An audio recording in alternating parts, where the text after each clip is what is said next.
C'est un vrai vecteur urbain, finalement, qu'on avait presque oublié. Parce que pendant 100 ans, on n'a pas eu de pandémie. Donc, ça fait en fait partie de l'histoire des villes.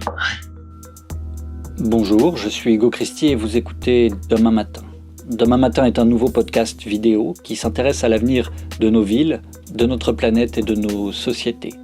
Né pendant la crise du Covid-19, Demain Matin part à la rencontre d'architectes, d'urbanistes, de chercheurs, d'entrepreneurs, d'associations, de citoyens qui portent un regard sur cette crise et sur la manière dont cette crise impactera nos territoires. Naturellement, cet épisode a été réalisé dans les conditions précaires du confinement, à distance, et nous espérons donc que vous pardonnerez ces éventuelles imperfections.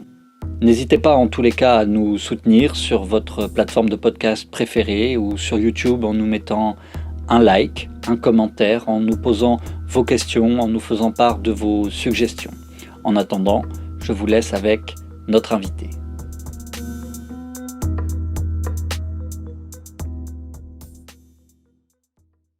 Bonjour Martin Duplantier, comment vas-tu ?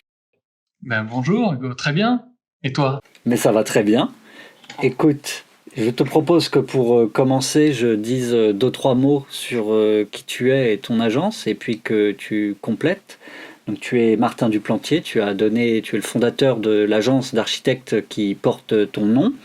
On t'a connu, arrête-moi si je me trompe, mais en particulier avec un projet que tu as porté avec David Chipperfield, qui est la rénovation et l'extension du campus d'HEC, qui est peut-être la première grosse opération qui a vraiment eu tout son rayonnement.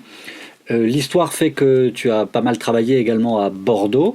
Tu livrais d'ailleurs très récemment un immeuble mixte, bureau, école, commerce dans le quartier des Bassins à Flot, au nord de la ville de Bordeaux, qui est le lot G8, comme on l'appelle. Tu es également urbaniste. À Bordeaux, par exemple, tu es sur l'opération Campus, mais aussi ailleurs, en France, à côté du Luxembourg, vers Micheville, en Chine aussi, si je ne me trompe pas. Oui, exact. Voilà, raconte-nous l'histoire de ton agence et ton histoire à toi. Ouais, écoute, moi j'ai commencé l'agence il y a un petit peu plus de 10 ans. J'ai un cursus qui est double, puisque j'ai été diplômé d'HEC avant de me diriger vers l'école d'archi. Et puis quand j'ai été diplômé, en fait j'ai travaillé 1 an chez David Chipperfield à Londres. Et en partant, je lui ai dit il me semblait bien que mon ancienne école, HEC, allait lancer un concours sur son extension. Et compte tenu du fait qu'on avait, nous, travaillé avec David sur différents campus, notamment en Amérique du Nord, on a fait équipe ensemble, et puis on a travaillé correctement, on a eu un peu de chance, on a gagné le concours. C'était d'ailleurs Dominique Perrault qui était président du jury à ce moment-là. Et donc c'est vrai que c'est ça qui a lancé l'agence, très clairement. Et puis après, moi, j'ai continué à travailler sur le campus HEC, mais sans David. Donc, au niveau de toute la rénovation des résidences, l'extension des résidences, donc de nouvelles résidences, et puis sur le travail sur le plan masse qu'on vient de livrer là récemment. Donc c'est une histoire qui m'a finalement occupé quasiment pendant 10-11 ans, quoi, cette histoire d'HEC. Donc c'est chouette, quoi, quand ça se passe comme ça. Quand on a le temps de vraiment penser aux fondamentaux, à la structure même d'un lieu aussi, je dirais, porteur qu'un campus, qui porte des générations de gens qui passent par là, qui est vraiment un lieu qui est assez identitaire pour tous les HEC.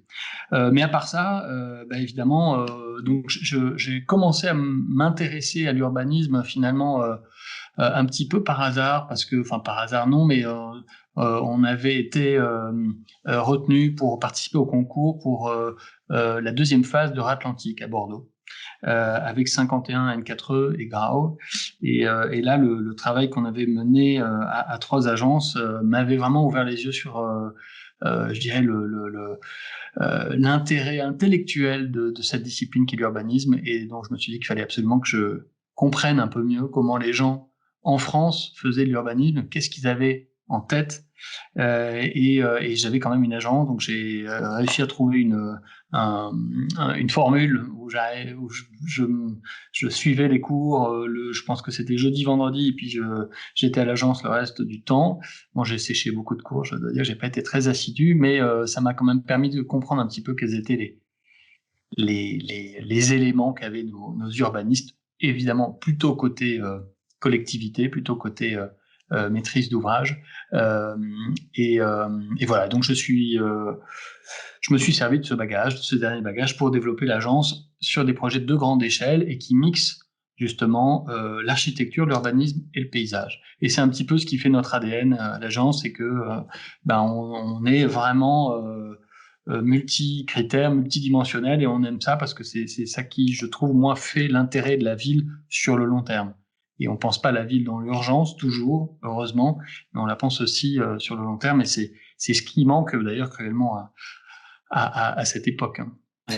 Alors, précisons juste, parce qu'on essaye de parler à tous les publics, Euratlantique, le projet dont tu parlais, c'est ce qu'on appelle une OIN, une opération d'intérêt national, c'est-à-dire un projet urbain de grande ampleur qui est porté par l'État, en l'occurrence à côté de la gare de Bordeaux, qui est maintenant une gare de TGV. Hein. Plusieurs centaines d'hectares, et le concours sur lequel on est arrivé finalement second, donc on a perdu, c'était VK qui l'a gagné, c'était sur 257 hectares exactement. Ah oui. Donc c'est vraiment un morceau de ville, un vrai morceau de ville. Par ailleurs, Martin, tu es président d'une association qui s'appelle Architectes et Maîtres d'Ouvrage. C'est d'ailleurs dans ce cadre-là qu'on s'est connus.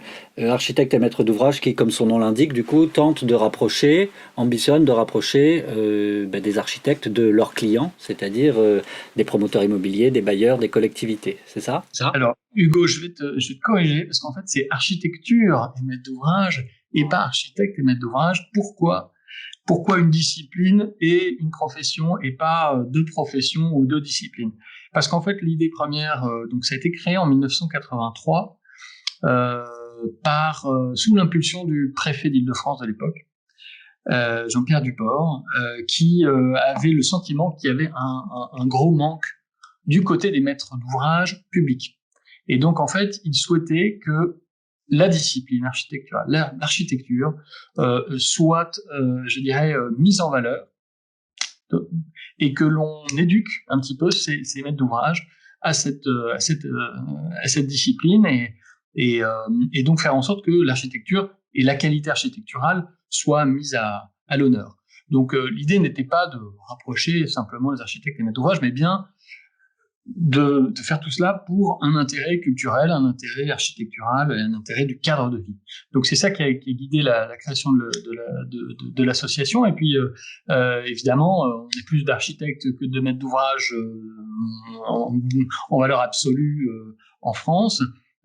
Donc il faut faire attention à ce que cette association ne devienne pas un club d'architectes avec quelques maîtres d'ouvrage, mais au contraire quelque chose, une vraie plateforme qui ne soit pas corporatiste et qui puisse faire valoir cette culture architecturale, et que l'on sache se parler, parce que c'est vrai que on vient chacun de notre petit monde, on vient chacun de notre avec notre histoire, avec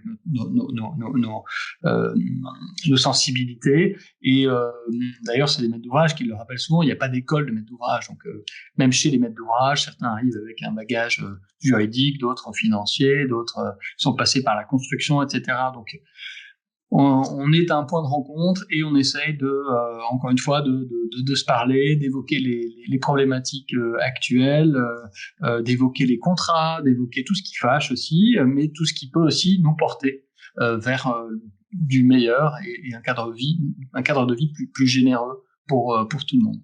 Donc c'est une fonction, moi, que j'ai pris il y a maintenant 3 ans, et c'est vrai que je me suis dit que c'était le moment d'œuvrer pour le collectif, d'œuvrer pour tout le monde, et ça m'a pris beaucoup d'énergie, j'y ai pris beaucoup de plaisir, et c'est vrai qu'on est, j'espère, une des associations qui permet cela, c'est-à-dire que on essaye de prendre des initiatives pour justement réveiller et secouer un petit peu les bonnes énergies, les bonnes directions pour mettre en valeur vraiment ce qui doit être fait dans les villes aujourd'hui et qui malheureusement ne le sont que trop peu. Voilà. Et puis on voyage aussi, puisqu'on montre la culture architecturale, elle n'est évidemment pas qu'en France, donc on montre ce qui se fait de très bien chez nos voisins.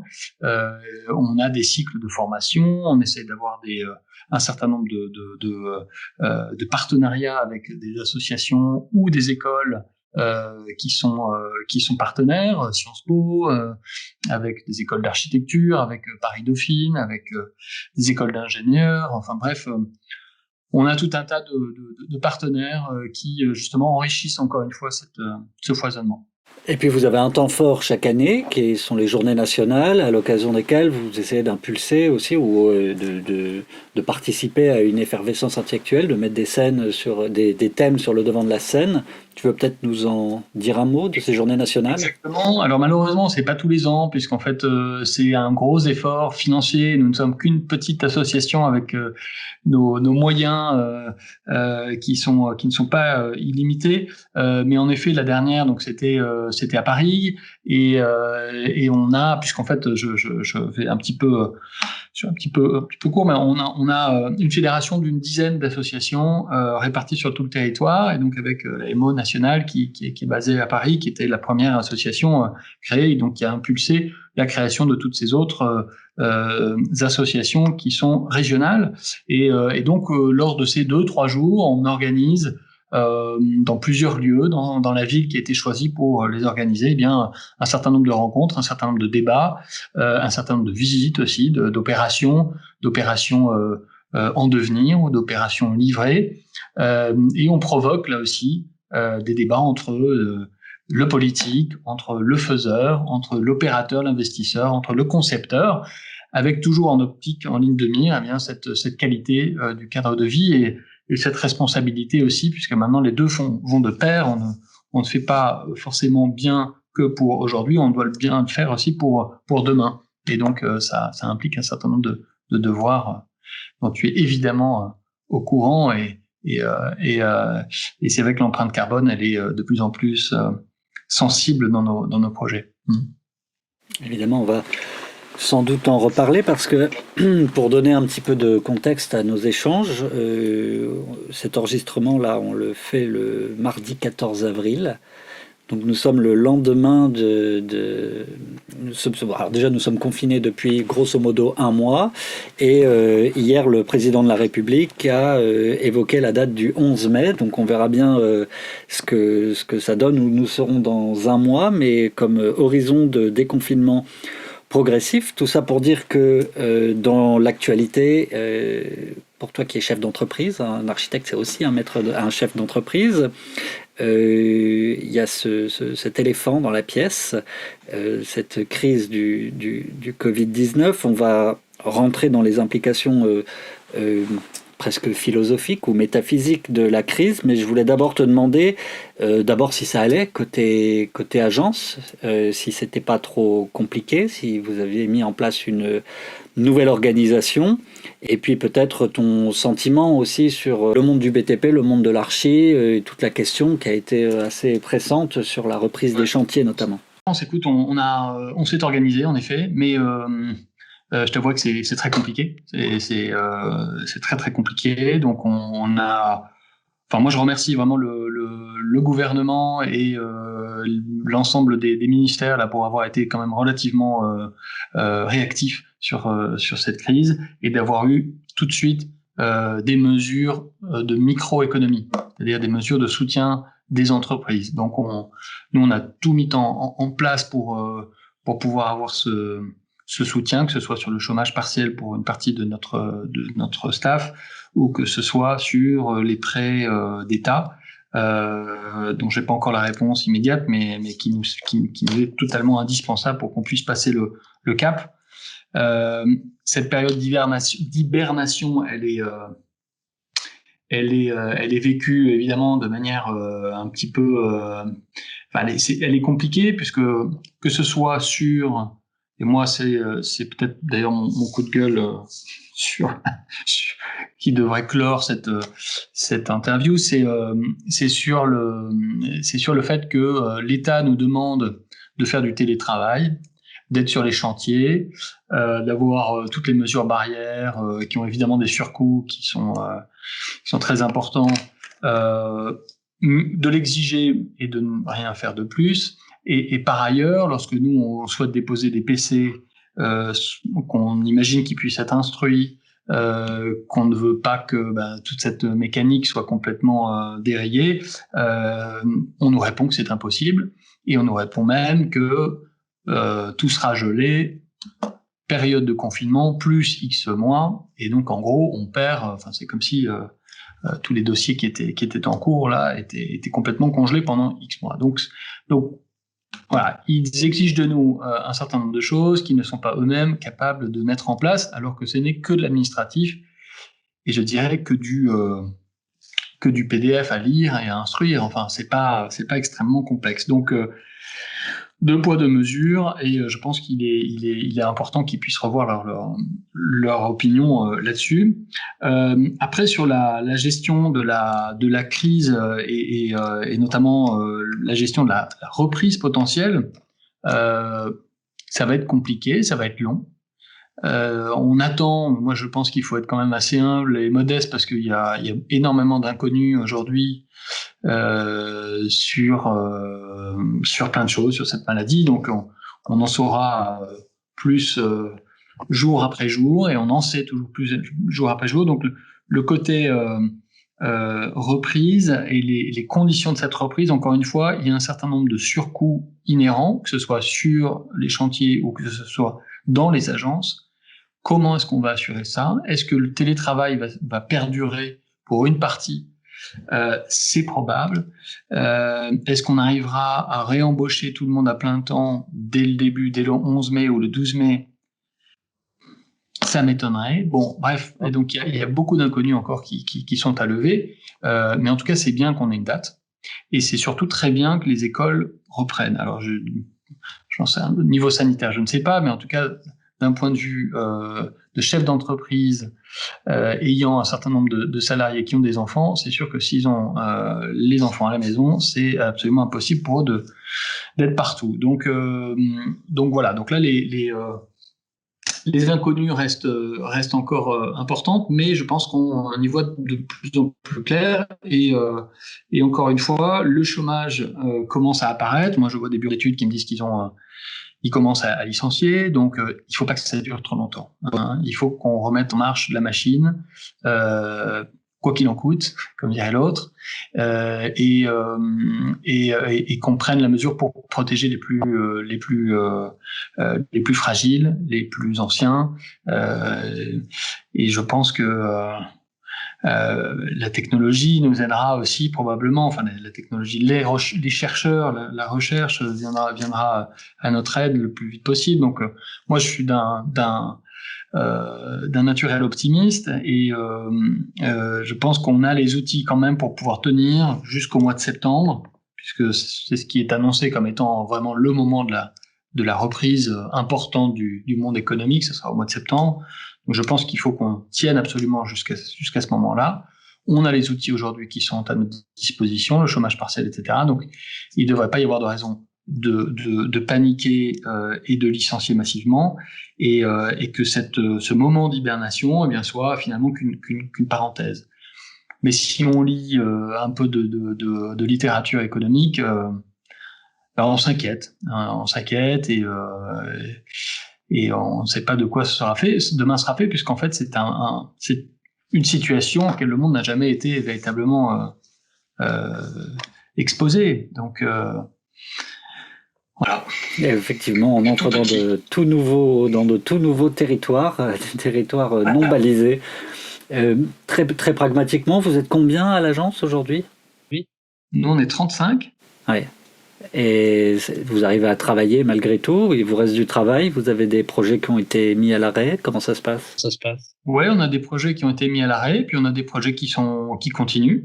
au galop, et puis il y a des projets qui continuent au pas, et sachant que la bonne vitesse serait au trot. Donc voilà, donc il faut réussir à niveler un petit peu tout cela, à lisser ce qu'on peut lisser, et puis à faire attention, parce que on est des toutes petites structures, on est extrêmement fragile financièrement, on a des trésoreries qui sont misérables, et donc le moindre pas de côté est fatal. Donc voilà, donc c'est pour ça que moi j'ai préféré, et c'est ce que je conseille à tous mes confrères, c'est de prendre le maximum de sécurité pour pouvoir passer cette période difficile de la manière la plus sécurisante possible pour tout le monde, parce qu'en fait on est tous dans cette situation d'incertitude, et on est tous dans le même bateau. Moi, ce que je trouve bien, c'est on a plutôt tendance à tous serrer les coudes, salariés,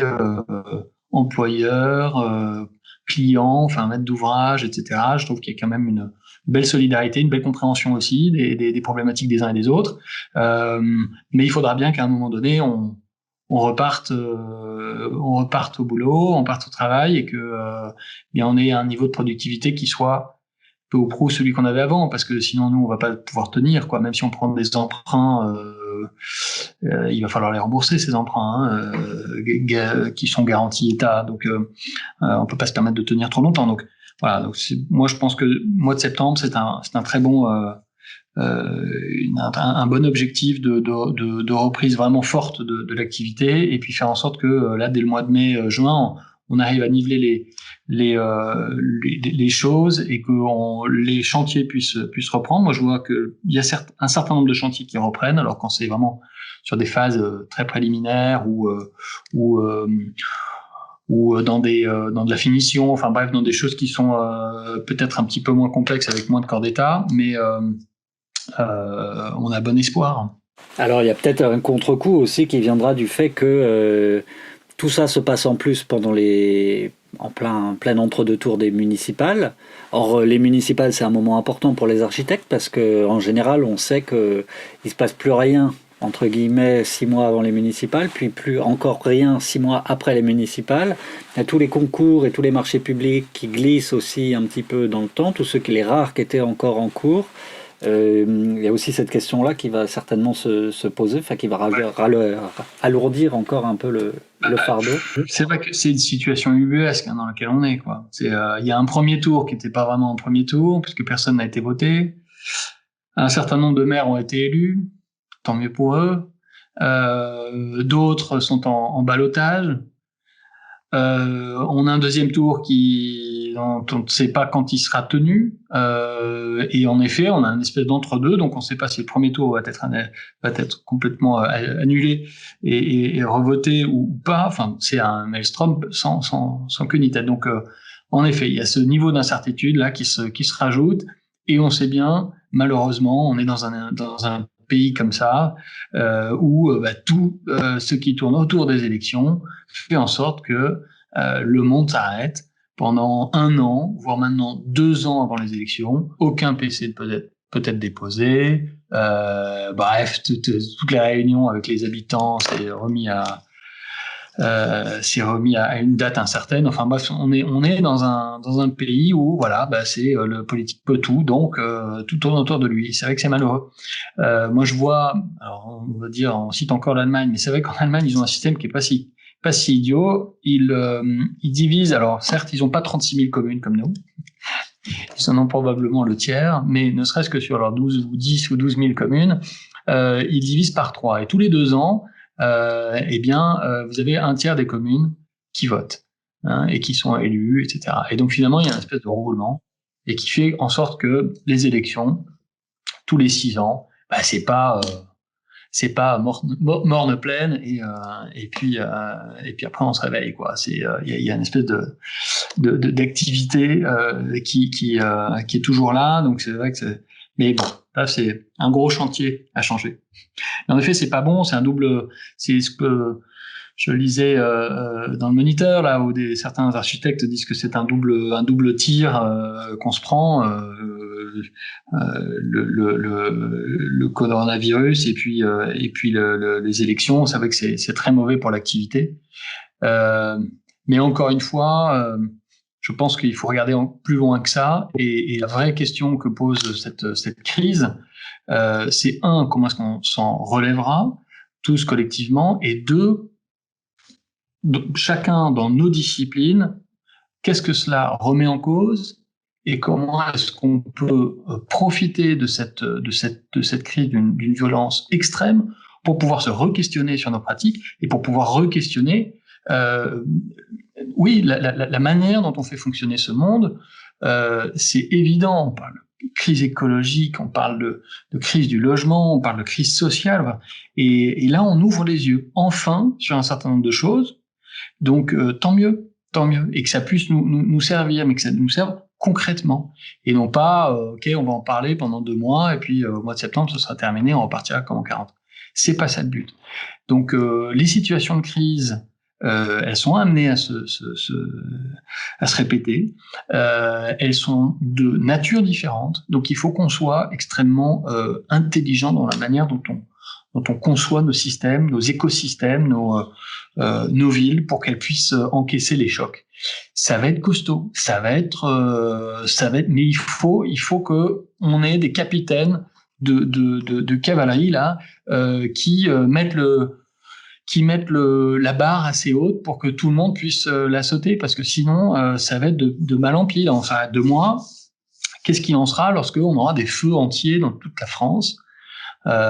C'est pour ça que tu m'as d'ailleurs gentiment fait un petit clin d'œil sur ma carte de vœux 2020. Ta carte de vœux, pour qu'on la visualise bien, même ceux qui ne regardent pas la vidéo mais sont seulement à l'audio, c'est un énorme masque à gaz et un hashtag tout simple qui dit filter architecture.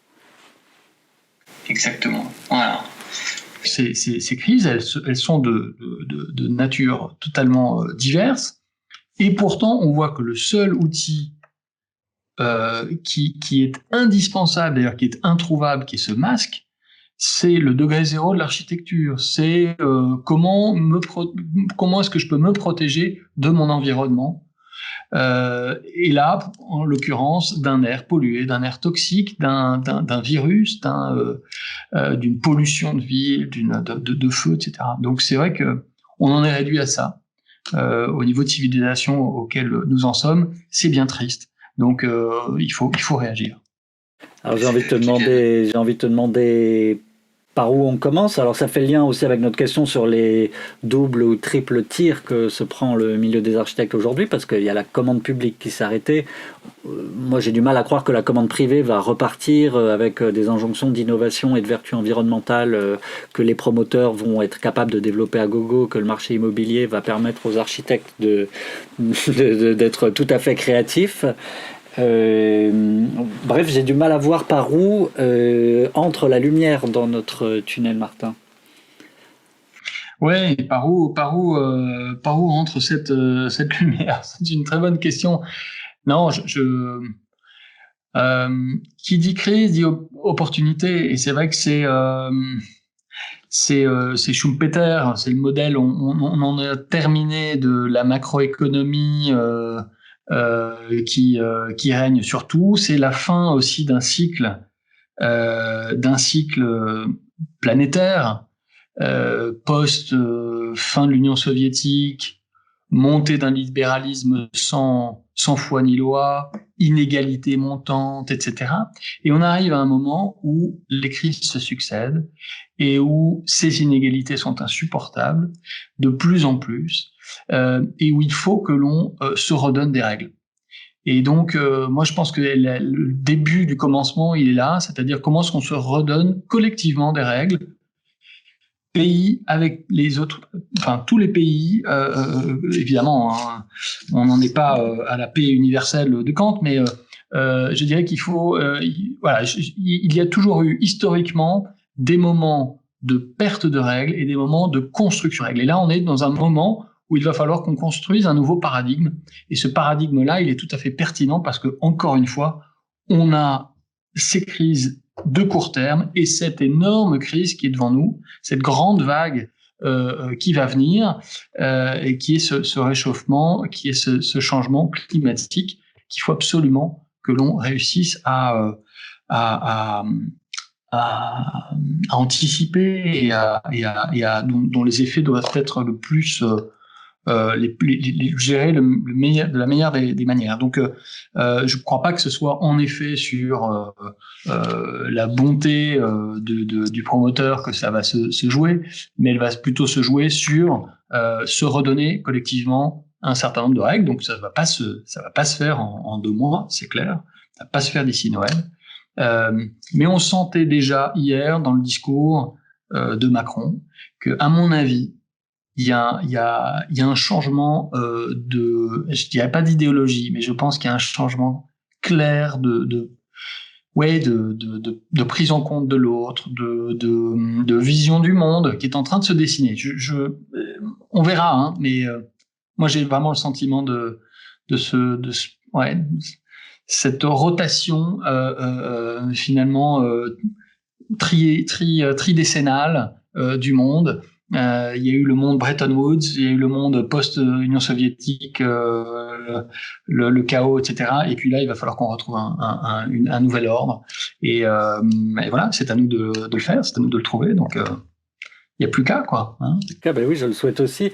J'aime bien cette référence que tu fais à Schumpeter, donc son concept de destruction créatrice, parce que ça nous invite à penser que, même du point de vue de la seule transition environnementale, on ne peut pas simplement additionner des choses, faire plus d'éoliennes, plus d'avions, plus de plastique, plus de pétrole, etc. Et à un moment donné, il faut qu'il y ait des pans de l'économie qui s'effondrent malgré tout. Et je lisais là aujourd'hui une bonne partie de la flotte de Lufthansa qui risque de plus jamais décoller.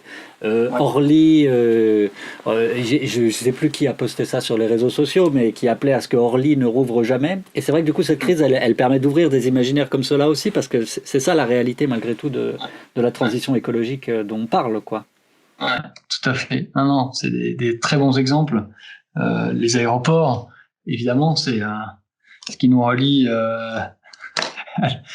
aux autres, mais c'est aussi ce qui est vecteur de pollution, vecteur de bruit, vecteur de nuisance, et ce qui a besoin de se réinventer massivement. Donc, ouais, c'est intéressant. Donc, on va, en effet, voir ce qu'il en est, mais tu vois, loin était la question de si oui ou non il fallait construire Notre-Dame-des-Landes. Voilà. La réponse est assez évidente.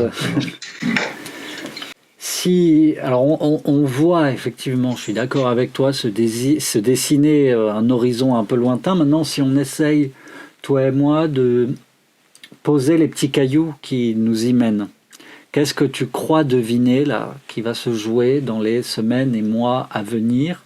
Moi, j'entends beaucoup parler de retour du rural. Le rural, ça ne veut rien dire en tant que tel, hein. Il y a ruralité et ruralité. En tout cas, mise à l'arrêt de cette hypermétropolisation, qui est un phénomène mondial qui correspond à la tridécennie dont tu nous parlais, parce qu'elles apparaissent là aujourd'hui dans leur fragilité la plus totale.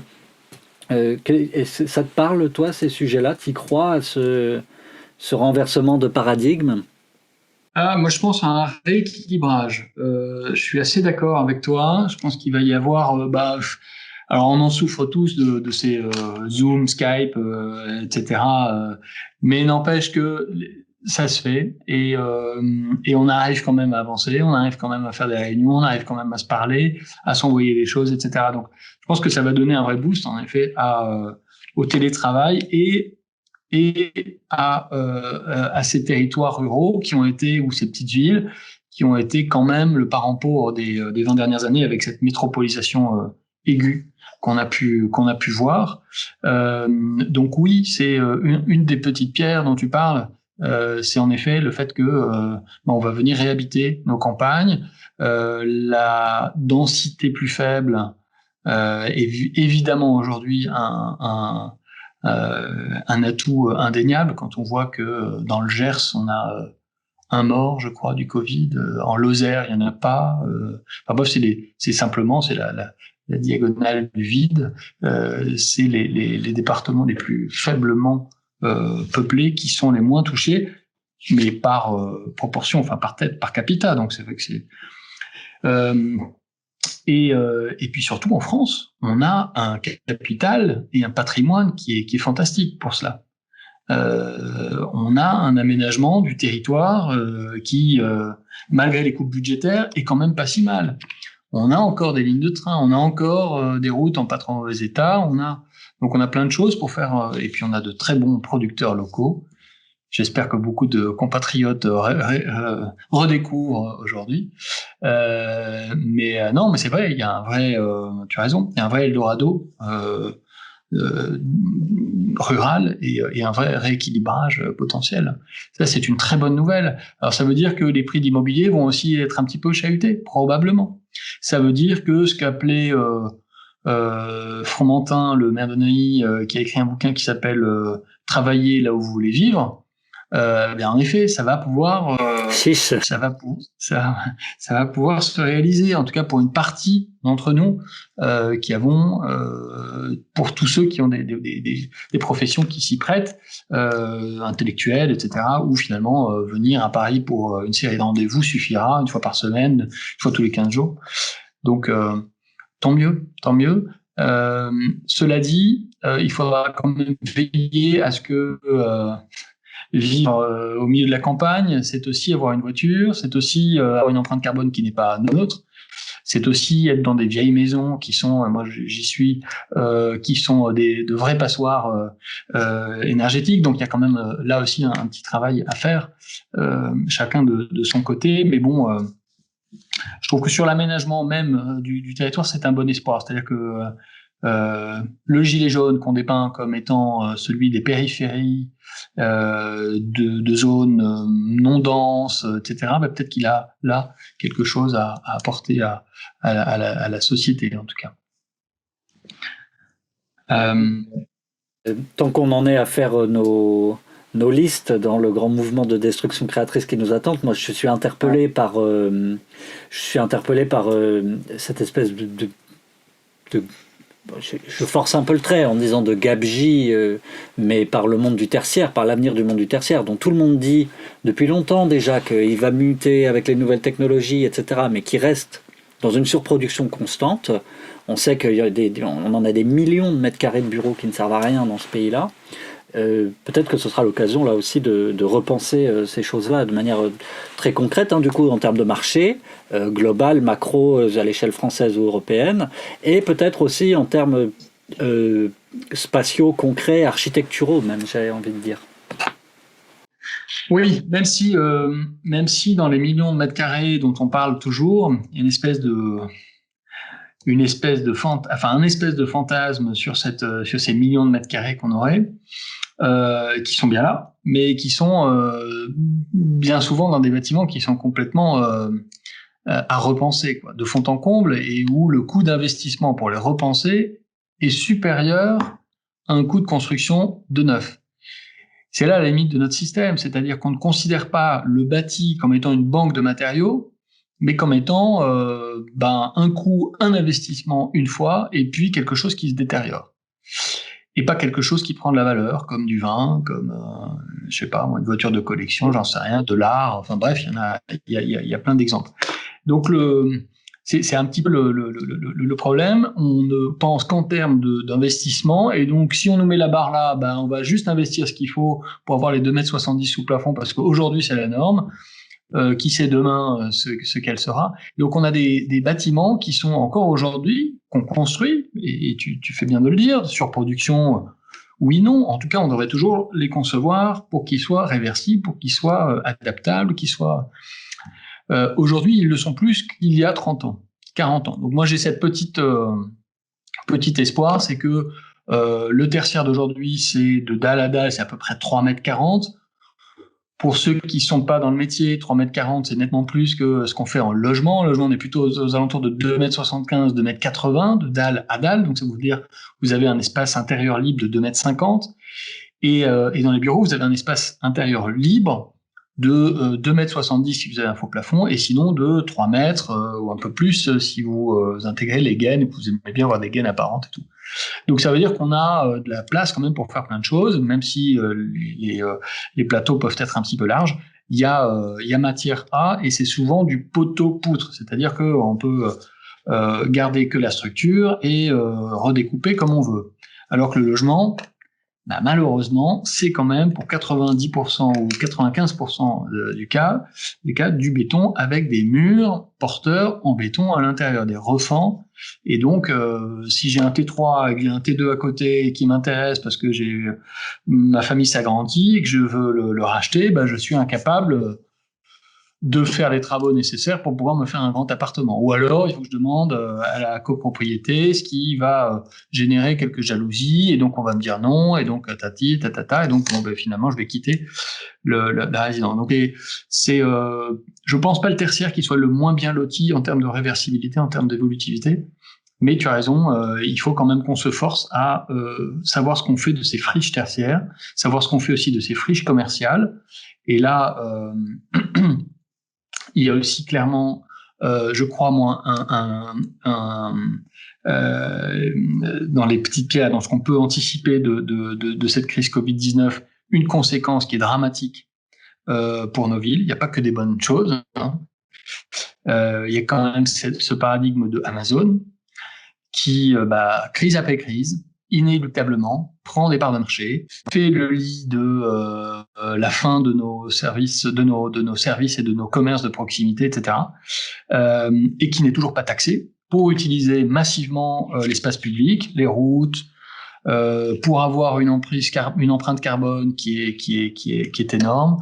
Bref, et tout ça pour construire des futures friches commerciales ou des futures friches logistiques plutôt qui sont non pas à 10 km comme pouvait l'être le gros supermarché du coin, mais 10 km du centre, mais à 40, 50 km du centre, pardon, et qui du coup génère des allers-retours incessants entre le centre-ville et cette large périphérie autour des villes. Et donc plus de pollution, plus de nuisances, plus de bruit, et puis aussi une qualité de travail, une qualité d'emploi qui est quand même dramatique, quoi.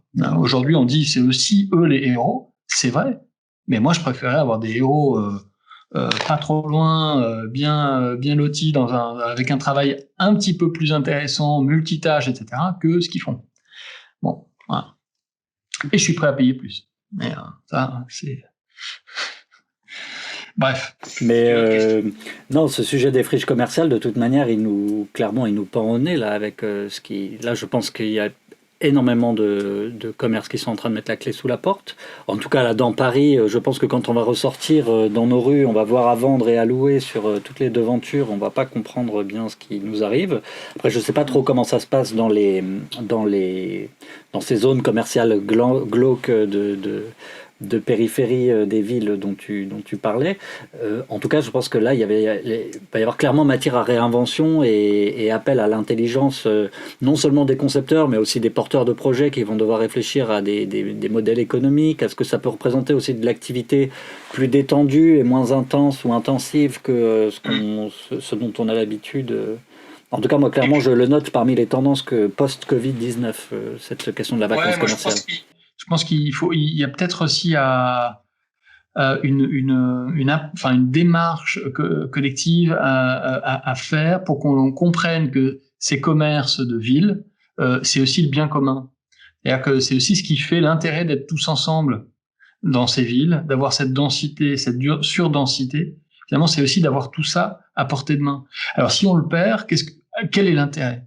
Quel est l'intérêt de vivre ici, tous ensemble, ramasse dans des petits espaces, etc. Il y en a plus. Si on se fait absolument livrer tout ce qu'on veut, n'importe où, n'importe quand, à ce moment-là, on va tous vivre à la campagne. Le début de la fin d'une civilisation, c'est quand il n'y a plus de ville. Hein, on le sait bien. Bien sûr. Quand la ville se délite, c'est la fin de la civilisation. Donc, collectif, ça. Non, mais cela dit, tu vois. Hier, Emmanuel Macron a dit il ne faut pas que cette crise serve à chacun à renforcer les convictions qu'il avait avant la crise, les convictions qu'il avait au départ. Et moi, parmi les sujets qui m'interpellent, il y a cette question de la densité. Et on en a touché un petit mot déjà, mais aussi sur le plaisir de vivre dans la grande ville. Moi, je suis un hyper urbain. non seulement j'adore ça, mais j'ai beaucoup de mal à me projeter ailleurs, même si aujourd'hui ça intègre mon récit personnel.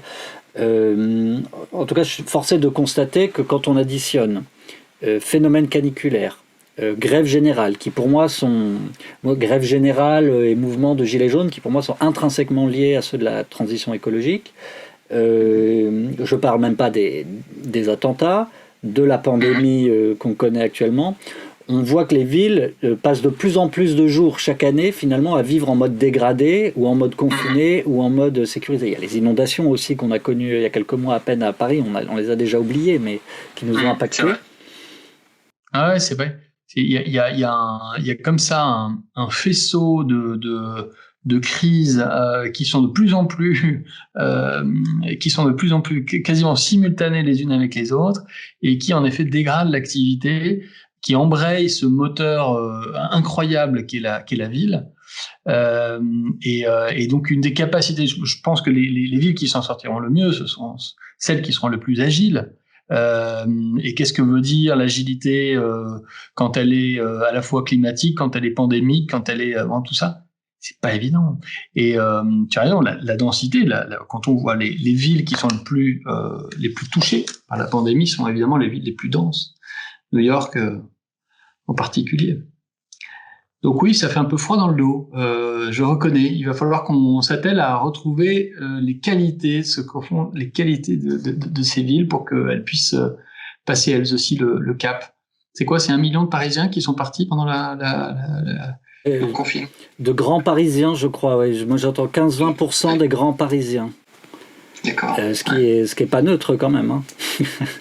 Loin de là. Et maintenant, on peut se douter que tout ce beau monde va revenir comme un seul homme le 10 mai, comme un grand retour de vacances. Moi, j'ai tout bronzé. Moi, je suis un petit peu inquiet par cette période, disons mai à juillet, là, qui va être dure, je trouve, parce qu'il va falloir aller travailler sans plus aucun à côté. Retrouver les transports en commun dans un climat de psychose où on a beau se dire qu'on respecte les gestes barrières, quand on prend la ligne 13, ça reste très difficile. Moi, je crois qu'on va revoir Paris, et les grandes villes embouteillées au plus haut degré, au plus haut niveau. C'est ce qu'on voit en Chine. Hein. En Chine, il n'y a plus personne qui prend les transports en commun. T'as des contacts, toi, là-bas? T'as des échos, des sons de cloche qui te reviennent de Chine, puisque tu y travailles un peu? Ouais. Plus personne, en effet, ne prend... Donc plus personne ne prend les transports en commun. Il y a très peu de gens dans les restaurants, très peu de gens dans les bars, dans les lieux de rassemblement.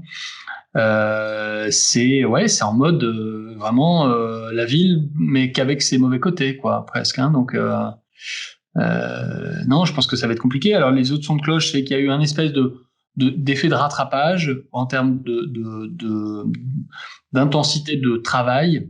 Parce qu'évidemment il y avait tout un tas de dossiers qui étaient mis entre parenthèses pendant les 2-3 mois là, et qu'il a fallu rattraper. Donc moi, tous mes confrères sont plein de boulot ce mois-ci, mais ils me disent bien que dans les 6 mois là, ils savent pas trop, et donc ils risquent de devoir un petit peu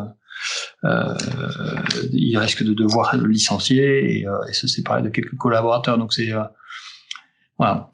Mais je trouvais que ce qui était vraiment intéressant sur la qualité des villes, c'était ça, c'était le fait que les transports en commun, voilà. Et c'est un crève-cœur de le dire, parce que pour moi, défendre le transport en commun, c'est une cause militante parmi les plus nobles, parce qu'il n'y a rien de plus beau que de se dire qu'on a des systèmes, des infrastructures assez puissantes pour porter tout ce beau monde-là. Mais je suis d'accord, ça fait partie des zones de risque qui s'ouvrent à nous, là, malheureusement. Ouais.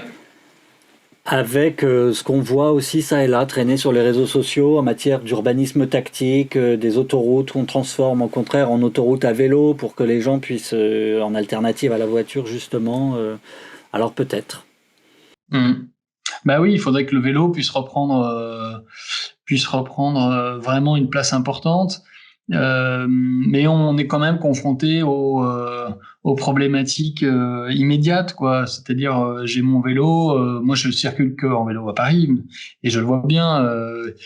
Où est-ce que je le laisse, comment est-ce que est-ce que je suis assuré ou pas. Enfin bon, bref, donc il y a plein de questions. Et c'est vrai que massivement, on n'est pas encore outillé à Paris ou ailleurs pour qu'il y ait un effet de remplacement possible de l'un pour l'autre. Ouais. Bien sûr, et je suis d'accord pour dire que ce serait illusoire d'espérer que ça se fasse en une nuit, malheureusement. Probablement une mécanique à mettre en route, parce que il faudrait qu'on y passe, et je pense que tout le monde y gagnerait, la santé des uns et des autres, les nuisances, etc. Donc mais pour ça, il faut aussi qu'on ait des dirigeants qui y croient et qui aient le courage d'y aller. Et je crois que c'est pas le cas de tous. Hélas. Ouais. Il y a un autre sujet que je voulais qu'on aborde ensemble, qui est un sujet très architectural finalement, et qui est le sujet de ces architectures temporaires, ces architectures d'urgence qu'on a vu poindre ça et là. On en a vu à Central Park, on en a vu à Mulhouse, l'hôpital, l'espèce de camp hôpital militaire qui avait été installé et dans lequel le président de la République avait fait son allocution. Je t'en parle parce que tu me l'as dit en introduction, tu es administrateur d'une association qui regarde beaucoup ces sujets-là, qui est l'association Architectes de l'Urgence. Tu veux nous en dire un mot ? Oui, là, je suis administrateur de la fondation, en fait, qui s'appelle la Fondation des Architectes du Monde. Et donc, en effet, c'est une action c'est une association, une fondation qui agit dans des situations d'urgence. Donc, essentiellement à l'étranger, essentiellement outre-mer, dernièrement, par exemple, à Haïti, et qui ne construit pas simplement pour l'urgence, mais qui construit pour le long terme. Donc, c'est pas construire des tentes. Enfin, c'est pas la version onusienne du post-trauma, mais c'est une intervention de long terme dans des situations extrêmement complexes où toutes les routes logistiques sont rompues, où les savoir-faire sont obsolètes, ou enfin bref, où il y a tout un tas de problématiques. Et donc là, Patrick Colombel, qui est le fondateur et qui était longtemps son président, a pu développer un outil qui est quasiment unique au monde, hyper agile, capable en 48 heures de se déployer de l'autre côté de la planète, et qui, depuis peu, commence à intervenir sur le sol français. Donc, on réalise des études. Là, c'est la ville de Montreuil qui nous a contactés pour justement étudier cette question de l'urgence sur sa commune, et notamment pour bien ces réfugiés qui viennent en nombre et qu'il faut accueillir dignement. C'est un vrai vecteur urbain, finalement, qu'on avait presque oublié, parce que pendant 100 ans, on n'a pas eu de pandémie. Donc, ça fait en fait partie de l'histoire des villes. Comment l'urgence peut développer des techniques ou peut développer des réflexions qui vont venir alimenter notre réflexion de long terme. C'est-à-dire comment une situation de crise incroyable peut te faire quelque chose auquel tu n'aurais jamais pensé et qui, du coup, est une invention pour le reste de la société, pour des situations qui ne sont pas des situations de crise, quoi.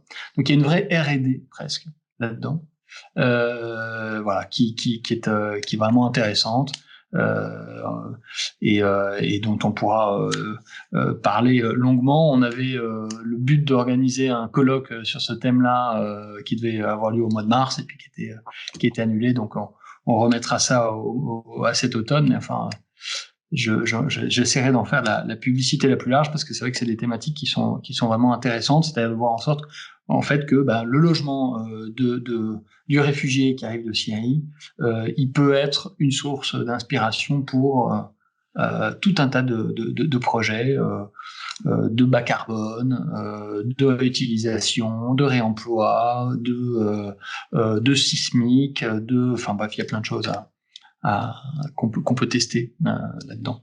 Ouais, bien sûr. Et puis, même au-delà de ça, comme on le disait, si chaque grande ville est appelée à vivre en situation de crise de plus en plus de jours par an, il faut qu'elle soit capable, avec de plus en plus d'agilité, de trouver ces fameux terrains interstitiels, ces sites délaissés, ces friches, etc. Et y adjoindre la bonne intelligence architecturale qui allie efficacité, rapidité et ingéniosité, si on veut. Et moi, je repense souvent au plus haut de la crise en Syrie, quand on a eu le phénomène migratoire très important, en particulier dans Paris, qui était la porte d'entrée vers Londres, et à comment, en finalement, très peu de temps, la mairie de Paris a réussi à débloquer 2 terrains et y construire, avec notamment Julien Belair, qui est l'architecte du 6B à Saint-Denis, pour ceux qui connaissent, ces centres d'accueil pour réfugiés, et qui aujourd'hui qui aujourd'hui n'existent plus en fait, hein, les terrains continuent à reprendre leur vie, et c'est une autre crise qui se présente à nous avec maintenant il s'agit de doubler les lits de réanimation dans les hôpitaux, avec j'imagine aussi à une échelle autre, mais beaucoup d'intelligence qui a dû être déployée dans les hôpitaux parisiens, à la PHP et partout en France. Bien sûr. Et alors, si on pouvait faire en sorte que, par exemple, cet hôpital de 10 000 lits à Wuhan puisse être fait en matériaux qu'on peut réutiliser pour la prochaine crise, justement, ou pour tel autre événement, etc., c'est d'autant mieux. C'est-à-dire que c'est ce qu'on essaie de faire avec l'association, c'est de faire en sorte que les choses ne soient pas, c'est pas de l'architecture jetable. C'est pas ça le but, quoi. On peut répondre en effet de manière très urgente à des crises, tout en étant intelligent dans la manière dont on conçoit notre réponse, et dont le projet peut être justement vecteur d'autre chose, quoi.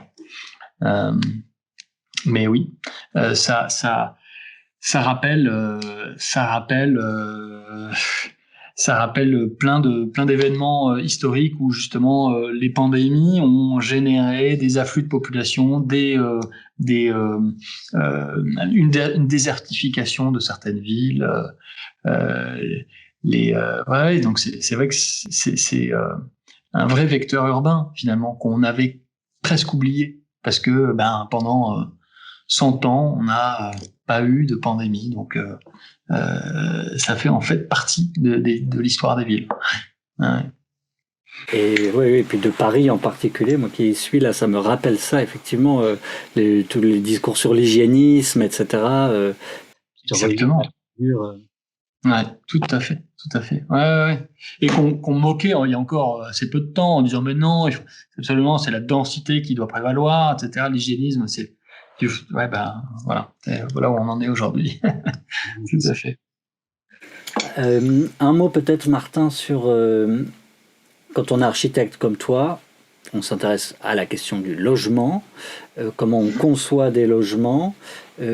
Comment ça t'interpelle cette crise pour l'après? Parce que je pense que là, tous les Français sont en train de retrouver un rapport à leur logement. Il y a pas mal d'études qui sont faites. On doit parler avec des chercheurs de l'IFSTAR cette semaine. On doit aussi parler avec Catherine Sabat, que tu connais sans doute, mais qui a monté l'idéal. Toi, côté concepteur, comment ça t'interpelle? Ça m'interpelle parce que le logement aujourd'hui tel qu'il est fait, il est conçu comme un produit financier, non pas comme un espace de vie à proprement parler. Et donc je pense à toutes ces familles qui vivent dans tous ces logements qui sont pas préfabriqués, mais qui sont préconçus, qui sont compacts, comme on les appelle, pour pas dire qu'ils sont petits, qui sont des thermos, parce que il faut pas qu'ils consomment trop d'énergie, donc on fait des toutes petites fenêtres, et on oublie de bien les ventiler. Donc je pense à toutes ces personnes, tous ces habitants qui habitent là-dedans, choisis ou pas, et je me dis que c'est quand même de notre devoir, nous à tous, architectes, aménageurs, promoteurs, bureaux d'études, de travailler à redonner un petit peu de noblesse à à ces espaces de vie. On se rend compte avec cette crise que c'est notre monde, notre logement, c'est notre monde, et pour que ce monde il soit acceptable, qu'il soit vivable, il lui faut de la lumière, il lui faut un peu de générosité, et il lui faut un espace d'appropriation, de malléabilité, de l'adaptabilité. Donc tout ça évidemment, ça évoque plein de choses. On a envie de pousser les murs pour révolutionner un petit peu le secteur. Ça va pas se faire comme ça, mais on a été tellement dopé en France, en particulier, par les lois de défiscalisation, que ce produit financier-là, on n'a pas fini de le voir. Enfin, je pense que j'ai cru comprendre que ce gouvernement-là voulait réduire la dépendance du logement à la défisc, mais ça reste encore le moteur numéro 1. Et c'est vrai que si on l'arrête complètement, ça va être la catastrophe. Donc, il va falloir être malin pour pouvoir actionner d'autres leviers, des coopératives, les OFS, bref, toute nouvelle sorte de propriétés qui commencent à fleurir et qui, moi j'espère, vont pouvoir prendre un petit peu le relais de cette conception vraiment lugubre du logement, quoi. Mais je crois aussi en la force de la personne publique. C'est-à-dire que si le maire a décidé qu'il n'y aurait pas un logement qui serait pas traversant, là, bizarrement, on va trouver des solutions pour faire en sorte que tous les logements soient traversants. Donc moi, c'est ça qui m'énerve, c'est que il y a une espèce de conservatisme un petit peu paresseux de la part de beaucoup d'acteurs. Et bizarrement, cette paresse disparaît une fois que on n'a pas le choix. Et elle n'est pas que financière. Enfin, cette paresse, c'est pas une économie toujours de projet. C'est aussi une paresse intellectuelle. Donc c'est ce qu'on essaie de combattre à l'AMO, tu l'as compris. Mais plus largement, il faudrait qu'il y ait quand même une révolution des mentalités là-dessus, quoi. Parce que moi, le prochain qui me dit ouais c'est ok pour un T4 mono-orienté. Je lui sortirai l'exemple de la crise du Covid, hein. Et puis je pense que ça taira toute velléité de controverse. Et voilà. Et tu fais plein d'arguments, effectivement. Mais donc on rend bien compte que le logement, là, ce dont tu parles, c'est aussi des enjeux de santé publique, des enjeux de santé publique parce qu'on est quand même, on se confine pour de vrai quand on est bien confiné et qu'on est bien chez soi. C'est des enjeux de santé mentale aussi. Il y a la question qui, Covid ou pas Covid, nous attendait quand même au tournant du baby boom qui devient un papy boom, de ces troisième et quatrième âge, dont on voit aussi que elles interpellent pour moi malgré tout les décideurs des territoires et les concepteurs, les archis. Tu as un regard toi là-dessus sur la silver architecture, si on peut dire? Si j'ai un regard, écoute, je crois que on a bien vu quand même que ce modèle d'EHPAD, de maison de retraite, était dans ces situations-là extrêmement critiques. C'est-à-dire que ça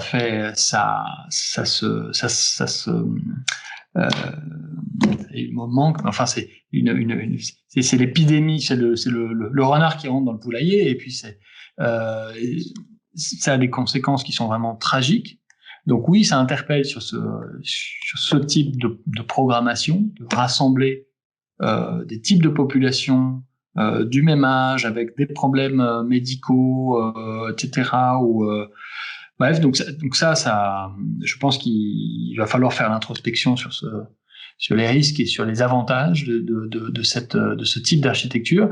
Et puis après, il y a tous les modes un petit peu plus soft que l'EHPAD, parce que l'EHPAD c'est médicalisé. Et puis après, vous avez toutes les maisons seniors, quoi, hein, c'est-à-dire des petits logements, en général mono-orientés, parce que c'est des petits logements de T2 avec une circulation pour 40 ou 50 logements par palier, et puis des grands espaces communs au rez-de-chaussée. Voilà.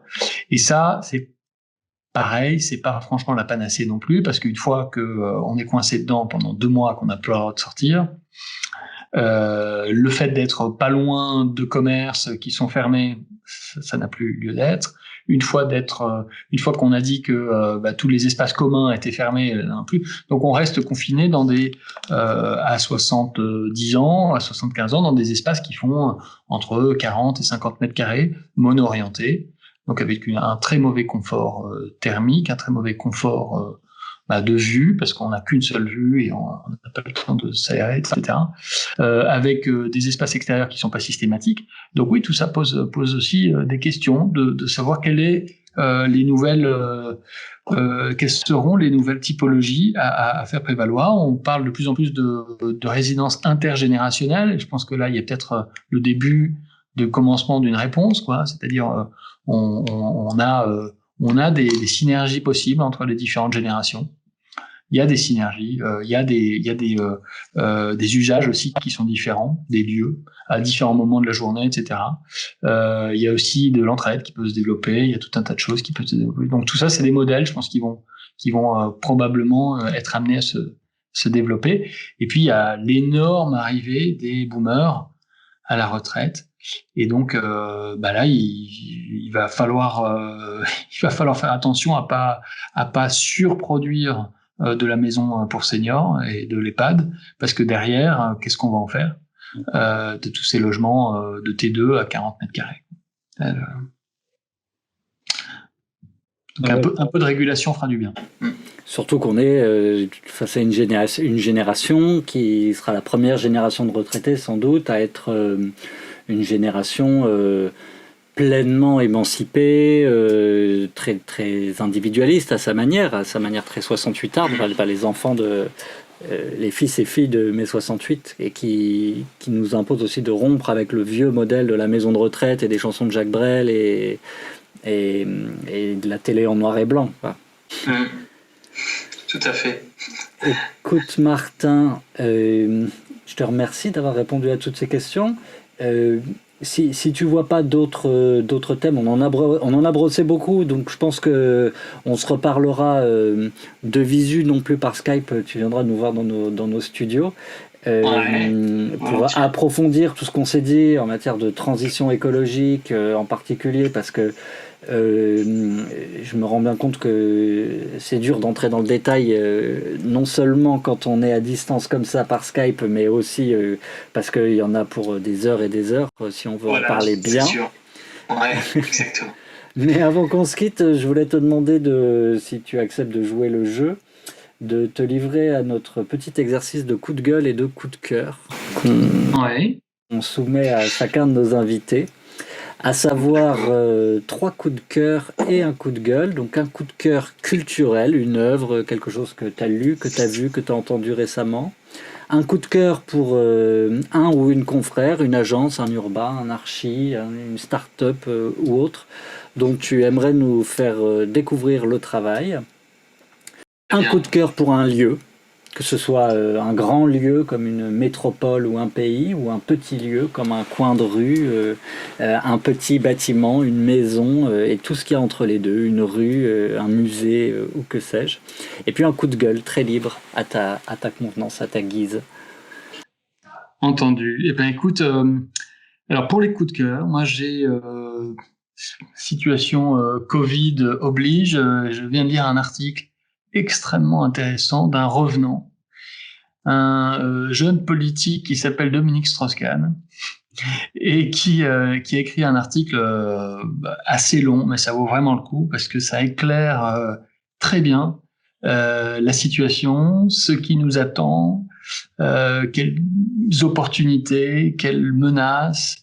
Bref, c'est dans la revue juridique, les Échos juridiques, que j'ai trouvé ça, et c'est vraiment passionnant. Voilà, il y a une bonne demi-heure de lecture, mais c'est vraiment très très éclairant sur la situation actuelle d'un homme qui n'a plus grand-chose à espérer de sa carrière politique. Donc c'est vrai qu'il a la langue du coup qui est assez déliée, et c'est très intéressant. Sur un concepteur,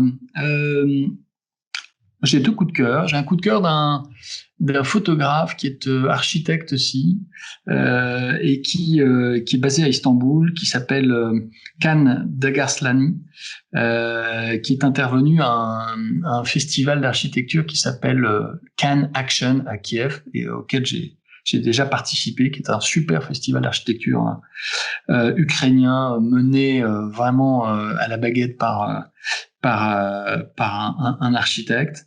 Et donc ce Can Dagaslani est à travers son œil vraiment très sensible et très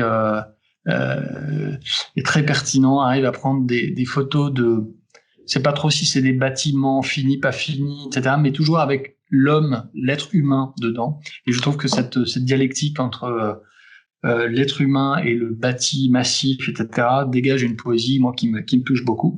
Et puis, l'autre coup de cœur, c'est Carl Friedrich Svenstedt, que vous connaissez peut-être, mais qui est un architecte de grand talent qui travaille la pierre avec beaucoup de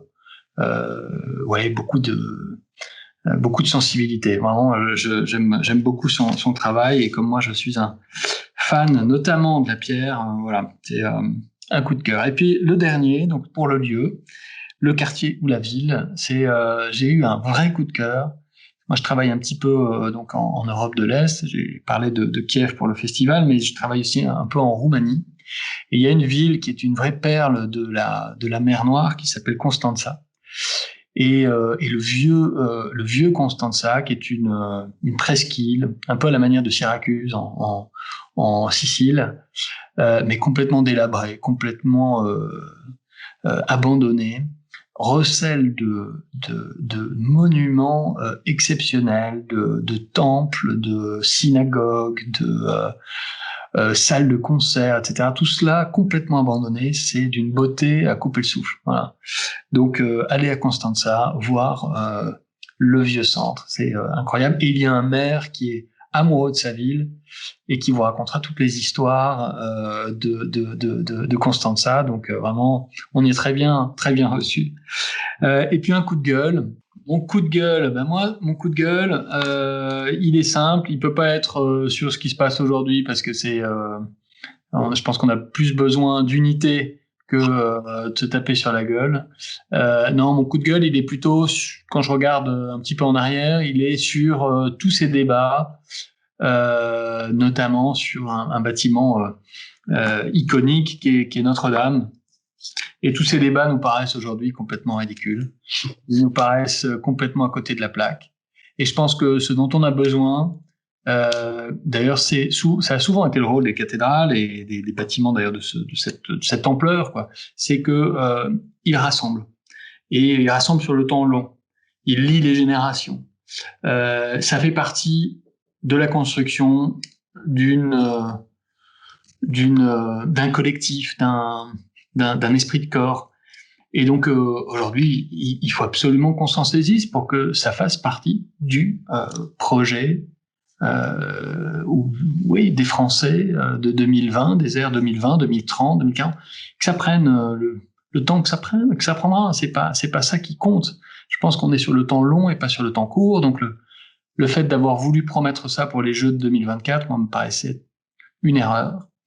Et je pense qu'on a tout intérêt à embrasser ce genre d'icône comme étant quelque chose de collectif, de co-construit, de lien entre nous tous.